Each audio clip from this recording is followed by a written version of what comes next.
अस्सलाम वालेकुम। टीम 10 की तरफ से ये कोर्स का लेक्चर 5 का पार्ट 3 है। पेन पेपर पेंसिल अपने पास पकड़ लें ताकि आप इम्पोर्टेंट पॉइंट्स को नोट डाउन कर सकें। तो दोस्तों, पैटर्न बेस्ड ट्रेडिंग को कंटिन्यू करते हुए अब हम बात करेंगे प्राइस चैनल्स में। प्राइस चैनल्स एक ट्रेडिंग रेंज होती है जो सपोर्ट और रेजिस्टेंस में होती है। प्राइस चैनल्स में जो प्राइस मूवमेंट होती है वो कंटेंड होती है दो पैरेलल ट्रेंड लाइंस में। इसको हम मज़ीद बेहतर समझ सकते हैं चार्ट्स पे। दोस्तों, ट्रेडिंग व्यू में आप जाएंगे और सेकंड ऑप्शन पे जो आप क्लिक करेंगे तो आपके पास ट्रेंड लाइन, एरो, रे, इस टाइप के आपके पास ऑप्शंस आ रहे होंगे।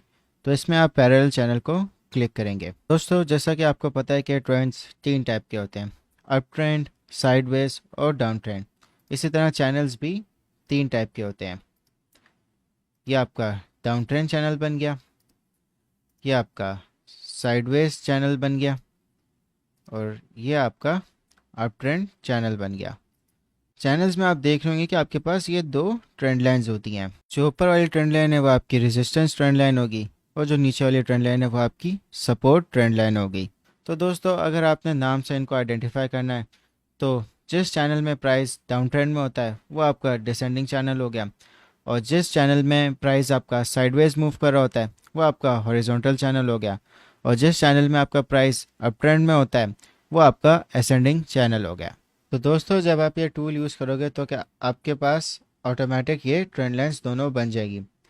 अब जो आपकी ट्रेंड लाइंस हैं उनको आपने कैंडलस्टिक के हाइज और लोज के साथ कनेक्ट करना है। ऊपर वाली जो भी आपकी ट्रेंड लाइन होगी वो हाइज के साथ कनेक्ट होगी और नीचे वाली ट्रेंड लाइन लोज के साथ कनेक्ट हो जाएगी। एक चीज़ आपने नोट करनी कि अगर आपकी ट्रेंड लाइन में प्राइस एक्शन के दो टचेस हो रहे हैं तो आपकी जो ट्रेंड लाइन है वो वैलिड है। अगर थर्ड टच भी हो जाता है तो आपकी ट्रेंड लाइन काफ़ी स्ट्रांग हो जाएगी। दोस्तों, अब बात करते हैं कि हम कैसे कंफर्म करेंगे कि आज जो आपने चैनल बनाया है क्या वो वैलिड है। सबसे पहले आप ये कंफर्म करें कि जो दोनों ट्रेंड लाइंस हैं क्या वो एक दूसरे की पैरेलल हैं। वो आप इस टूल के थ्रू कर सकते हो या आप मैनुअली भी ट्रेंड लाइंस बना सकते हो। और दूसरी चीज़ ये है कि इन दोनों के लाइंस के बीच में फासला होना चाहिए। और तीसरी चीज़ ये है कि जो प्राइस एक्शन है उसमें एटलीस्ट आपके पास दो पीक होने चाहिए, यानी कि जो प्राइस एक्शन है वो आपकी अपर ट्रेंड लाइन को हिट कर रहा है। जैसे कि ये इसकी एक पहली पीक हो गई, ये इसकी दूसरी पीक हो गई। इस तरह दो पीक्स की आपके पास कंफर्मेशन होनी चाहिए। और जो लास्ट चीज़ ये है कि जो टचेस हैं इनके बीच में एक अच्छी स्पेस होनी चाहिए। चलें, अभी हमारे पास कंफर्मेशन भी हो गई है तो अब हम रियल चार्ट्स पर जाते हैं और आइडेंटिफाई करते हैं तीनों पैरेलल चैनल्स को। तो दोस्तों, जैसा कि आप देख सकते हो कि यहाँ पे आपको एक साइडवेज मूवमेंट नज़र आ रही है, तो एक हॉरिजॉन्टल चैनल बन रहा है। आपको इतनी प्रैक्टिस करनी है कि जैसे ही आप प्राइस एक्शन को देखो तो आप समझ जाओ कि कौन सा पैटर्न बन रहा है। तो ये प्रैक्टिस के साथ आपके साथ बेहतर हो जाएगा। आपने पैरेलल चैनल टूल पे क्लिक किया या आप इसको खुद भी सपोर्ट रेजिस्टेंस लाइंस के थ्रू बना सकते हो। तो आप देख रहे हो कि यहाँ पे एक टच, दूसरा टच और यहाँ पे तीसरा टच और यहाँ पे एक फोर्थ टच। तो आप यहाँ से एक रेजिस्टेंस लाइन आपकी ये बन गई चैनल की, और फिर जो आपको जहाँ पॉइंट सपोर्ट पे मिल रहे हैं वहाँ पे आपने सपोर्ट लाइन भी बन गई। तो ये आपका हॉरिजॉन्टल चैनल बन गया।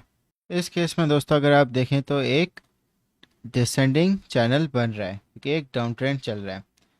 तो आपने ट्रेंड लाइंस बनाई, ये आपका फर्स्ट टच, सेकंड टच, ये आपका थर्ड टच। और जितना बेहतर आपके ट्रेंड लाइन बन सकती है उस हिसाब से आप बना दें। तो यहाँ पे आपका फर्स्ट टच हो गया, यहाँ पे आपका सेकंड टच हो गया और इसी तरह यहाँ पे आपका थर्ड टच भी हो गया। मगर आप देख सकते हैं कि ये कुछ फेक आउट्स होते हैं, मगर ये इतना मैटर नहीं करते हैं। अगर ये बहुत ज़्यादा आपको नज़र आ रहे हैं तो ये आपकी ट्रेंड लाइन सही नहीं है। तो एक दो बार भी अगर आपको नज़र आ जाए तो मसला नहीं है, एज लॉन्ग एज कि ये आपके चैनल में ये प्राइस एक्शन कंटेंट है। और दोस्तों, जैसा कि आप देख सकते हो कि एक अप ट्रेंड चल रहा है तो यहाँ पे एक असेंडिंग चैनल बन रहा है। ये आपकी अप ट्रेंड की लाइन हो गई और यहाँ पे आपकी सपोर्ट लाइन भी बन गई। तो आप देख सकते हो कि यहाँ पे फर्स्ट टच है, फिर सेकंड टच है, फिर थर्ड और यहाँ फोर्थ।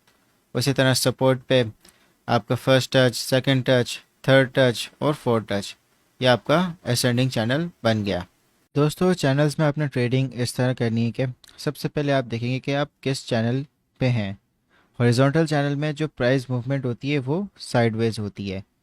तो आपने ट्रेडिंग इस तरह करनी है कि जब भी सपोर्ट पे प्राइस एक्शन टच करेगी वहाँ से आप लॉन्ग पोजीशन एंटर करें और रेजिस्टेंस पे आप एग्जिट कर लें, क्योंकि प्राइस मूवमेंट आपकी साइडवेज होगी। फिर आप रेजिस्टेंस से शॉर्ट कर सकते हैं सपोर्ट तक और वहाँ पे अपना प्रॉफिट सिक्योर कर सकते हो।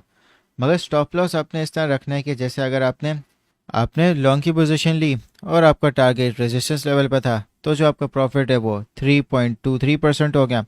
और जो आपने स्टॉप लॉस रखना है वो आपने इतना रखना है कि अगर आपका स्टॉप लॉस हिट भी हो जाए इन केस ऑफ फेकआउट, तो आपका लॉस मिनिमम हो। तो इन केस अगर आपने यहाँ पे लॉन्ग की पोजीशन ली है तो जो स्टॉप लॉस है वो आप 1% पे रख लें और अपना जो प्रॉफिट है वो 3.23% आपका बन रहा है। तो जो आपका रिस्क है वो कम है, रिवॉर्ड ज़्यादा है। तो इस तरह आप एक रिस्पॉन्सिबल स्टॉप लॉस रखें।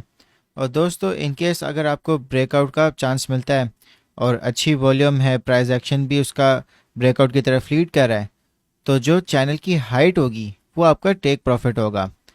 इस केस में जैसा कि आप देख सकते हो कि यहाँ पे इसका टेक प्रॉफिट बन रहा है और आपने यहाँ पे लॉन्ग की पोजीशन ली, तो आप यहाँ पे अपना प्रॉफिट सिक्योर कर सकते हो। तो दोस्तों ये सारी बातें थी चैनल्स के बारे में। तो टास्क आप सबका ये है कि आप अपने हिसाब से कोई भी टिकर सिलेक्ट करें और उसमें आप तीनों चैनल्स बनाएं, असेंडिंग, डिसेंडिंग और हॉरिजॉन्टल।